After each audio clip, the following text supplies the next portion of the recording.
What's up guys, and welcome back to another EVE Online video. Today we're going to take a break from our regularly scheduled programming and have a talk about the patch notes that just dropped. Pretty major expansion, or a pretty major patch this time around. Continuing the Legion expansion, CCP following the roadmap they published, and it's a big one.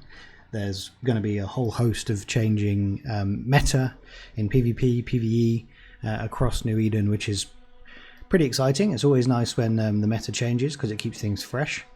But yeah, why I'm doing some content on this though is, for the first time in a long time, we are possibly seeing some Wormhole love inbound. So I'm super excited. We're going to go through the patch notes, but only the bits that I'm going to focus on. Yeah, let's just dive into it, shall we? So we have, let me go back to the top. It's a really long patch note, so go and read them if you're interested, or go and find the bits you are most interested in. A couple of things of note before I dive into the wormhole stuff. I quite like the change at the very top. There's been a reduction in the number of drones that can be assigned to someone. So if you are not aware, you have the concept in some fleets of a drone bunny, where you can assign your drones to someone else to use, essentially, and it could be up to 50 drones. So essentially 10 full fleets of drones from your fleet mates. That's been dropped down to 20, which is interesting because it should really tank some of the multi-box like EOS fleets and things like that, if I'm thinking of the right ones, which are a little bit have been a problem for a little while for people. Or I'd say a sore topic, but also it was going to impact things like fleet content in wormholes potentially, because we run some fleets which are relatively low skills. We have a bunch of Gnosis, or we have a bunch of Vexers or something, and you're applying drones to a drone bunny, but that is still possible, particularly if you're a lower skill players. It's always worth reading what CCP say for their reasoning, but pretty interesting change. The other thing to really point out here for wormholers is the new skill, advanced armor layering, that's been introduced. This, I think, is supposed to be being important for armor comps. Basically, not necessarily improving agility, but I think it does a bit actually, because it reduces the mass penalty for armor plates. So if you reduce your overall mass, your agility goes up. But the important thing here to note is, if you reduce the mass penalty from armor plates, it will have a direct impact on the mass of your rollers. So bear that in mind. Don't just buy this and start and train it and get 10% mass reduction, because then your rollers will be off. You need to look into your rolling fits, adjust them, and then you can look at introducing these skills, because otherwise you're going to end up rolling yourself out of wormhole. So just one to bear in mind if you've kind of overlooked that so far. And then I'm not going to go through the rest of this. There's a lot of ship changes and rebalancing. I'm not the person to discuss those. Go and find that content from someone else, so these PvP experts. The Marauder one is interesting. We'll see how much use we continue to use of Vargas. I mean, they were probably OP, so you know, not a bad thing, but it does mean I might use my Varga a little bit less now. Bastion modules have changed as well, but again, someone else can cover that. And then we're going to go through a whole host of ship changes, go on forever, which is, as I say, really cool. That we will see. We should see a meta shift as a result. Faction warfare I can't comment on. One thing outside of J-Space that is interesting is the changes in some high-sec content.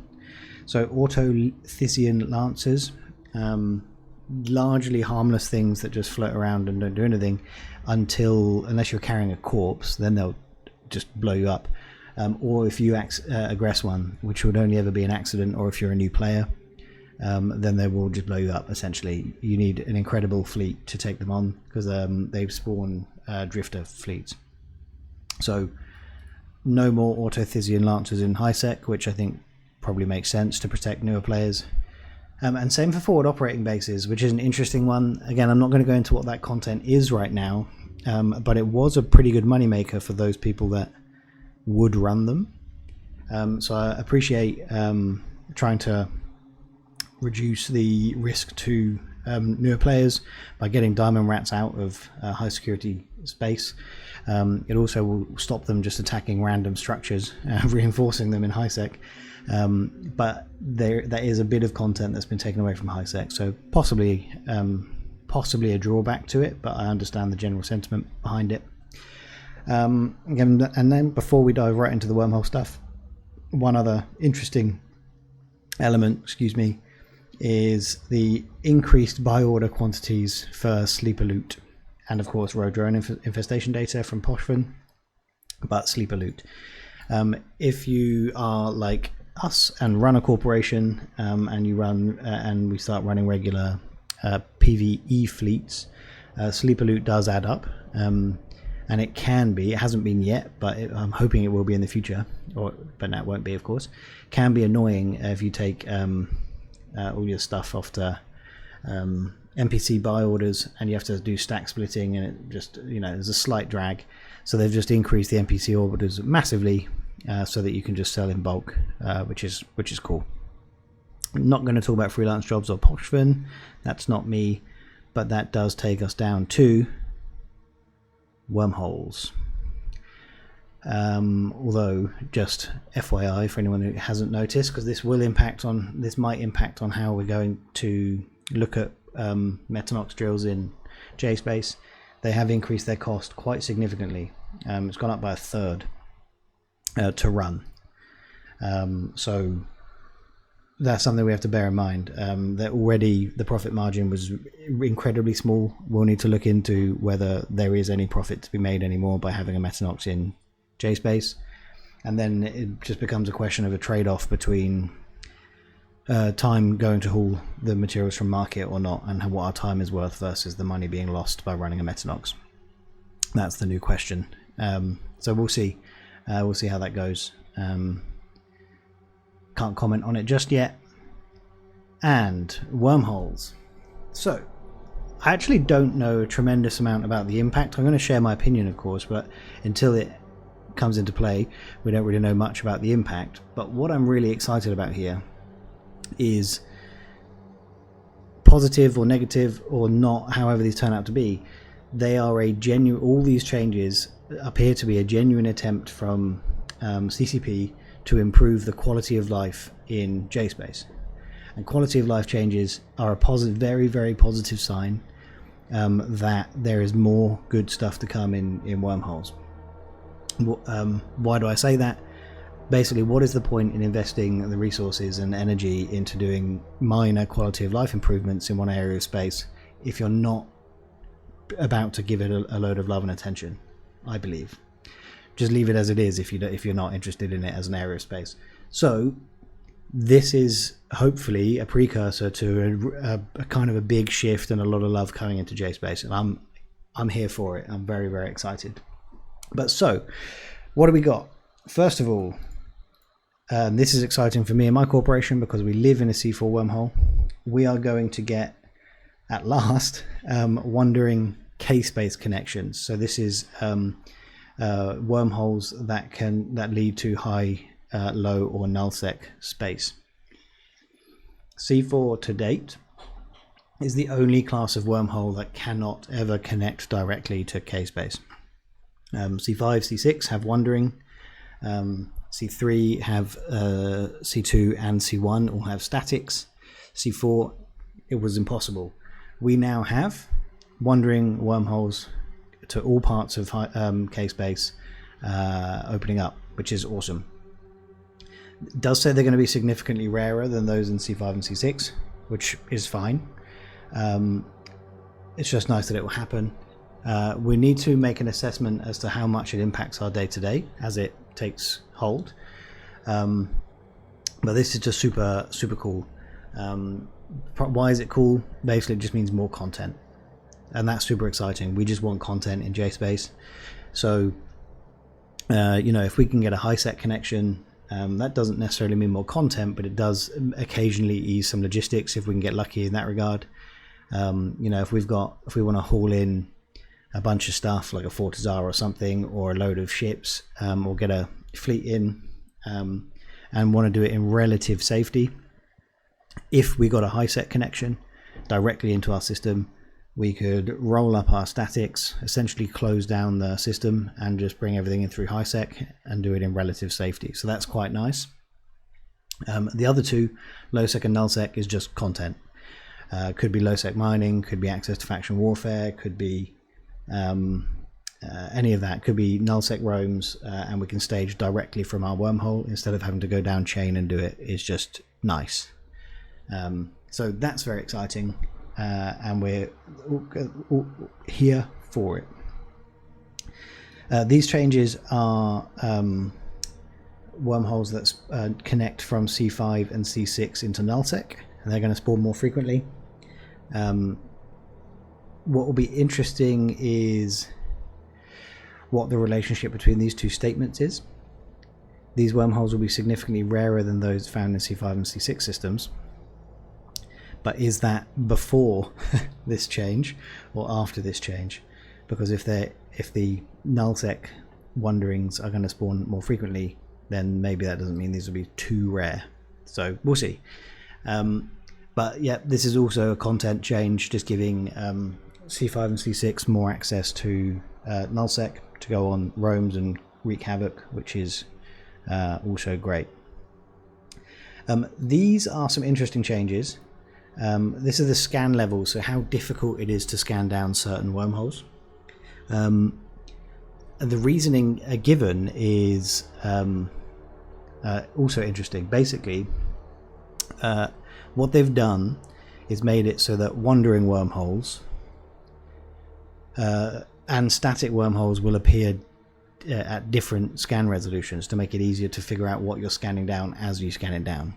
What do I mean by that? So 0477, for example, listed here as a wandering wormhole. That is a C3 connection, I believe, going from C4 to C3 as a static, as well as a wandering wormhole. Same for Y683, that is a C4 to C4 static wormhole.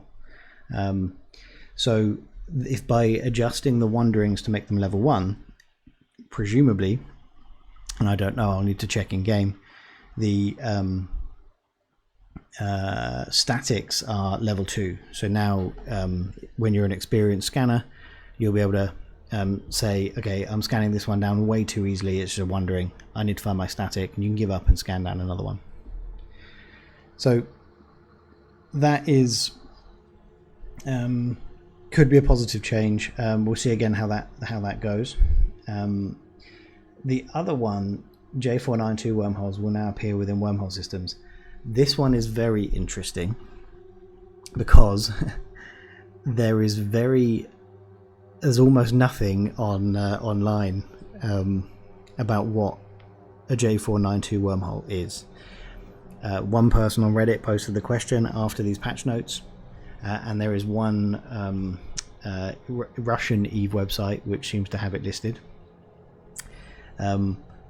So from the very small amount I've been able to find online and in forums going back to like 2010 and things, it's possible that this is a low-sec connection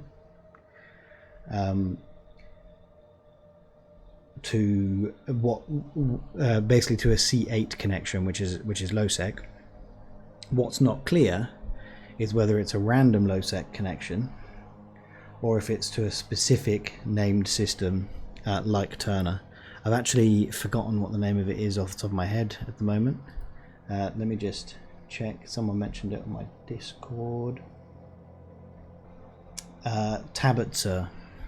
So it's unclear whether it's a any low-sec connection or whether it's to Tabitzer. At least it's unclear to me. I've been able to find very little online. So if you have come across it already, if you know where it goes, drop a comment, let us know. Really interested to find out what that is. And you can see the reasons given here, which is great. It's all about more content, and of course having the scan levels. And then from a quality of life point of view, this is also quite cool. So essentially the information window on Wormholes has been updated to make them much more readable and provide a little bit more information. Now what does that mean? Let's have a little look in here in game at a wormhole. I'm sat on a C3 connection at the moment. You can tell that from how the wormhole looks. There are guides out there, including one I've done, which I'll link so you can do visual identification. But you used to, if you hit the show info on the wormhole, this C3 connection would have previously said this is a unstable wormhole leading to unknown space. And from that, you had to infer that that meant it was leading from a C1 to a C1 or C3 wormhole. If you weren't able to do the other identification methods, or if it was going to a C4 or C5, it would say this is leading to a dangerous unknown space, or a C6 would be deadly unknown space. They have updated that now to say, to be far more explicit. You no longer have to decode it. The destination is a class 1 to 3 wormhole system. If this was a C6, it would just say destination class 6 wormhole system. And I'll go and look at another one in a moment that says destination high sec system. So it's now clear. Maximum ship size large. That's clear. And then the other really nice change, because they've added color, which we're all very excited about, is the lifetime and the mass stability is now far more explicit. So lifetime, I can't remember what less than 1 day used to be. It was something similar. But basically it's very explicit now, and the color changes depending on how much is left. So if it goes EOL, it goes a deep orange, and there is one other category being introduced which goes a deep red, which is 1 hour remaining lifetime message, which also is an interesting change. Basically you no longer have to just go it's end of life. End of life means it could close any time in the next 4 hours. Now we've got another category in there. So if it's just end of life, it means it's got between 4 and 1 hour left. If it's got 1 hour left, then it's obviously going to be a high risk jumping through. It could collapse at any moment. And then there's also the mass stability, again color coded and made clear. It's no longer reduced or not reduced or critical. It says more than 50%, less than 50%, less than 10%. So you know exactly how much is left in terms of you not having to decode messages. I'll just show you another example. I'm going to go over to an end of life hole I've got nearby so you can see another example and how they've changed, because it's always good to have 2 data points so you can see the color changes. As I said, we're all very excited about the introduction of color, so we might as well go and look at it, right? Let's head out to this high sec and go and look at some color text. Bam! Deep red for less than 1 hour remaining. And that's cool, because when I was here 10 minutes ago just checking that this was all working, this was less than 4 hours remaining. So that has changed, and I now know that there is less than 1 hour remaining on this. Still the mass is fine, but it goes to a high security system, and it's all very explicit now, which is great as a quality of life change. This will have interesting implications on experienced people's content. I can't comment directly on this, but you know, the risk you would take around an EOL hole were interesting. You could get an advantage, like for example, if you knew that your static had been EOL for 3.5 hours because you saw it go end of life, or longer, 3 hours 50 or something, and you baited a fight into your wormhole, and while you're having that fight it collapsed. You probably can't do that anymore. I would imagine people will check, and if there's less than 1 hour remaining, fleets won't jump. If there's less than 4 hours remaining, fleets will jump because they know they've got an hour to brawl you.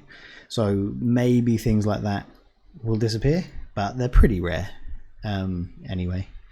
And this is for newer players. You're no longer having to decode and go to YouTube videos like mine and find out what is going on. You can just read it and it's explicit. And that seems like a relatively minor change, but as I said at the beginning, towards the middle, the reason I'm excited about that is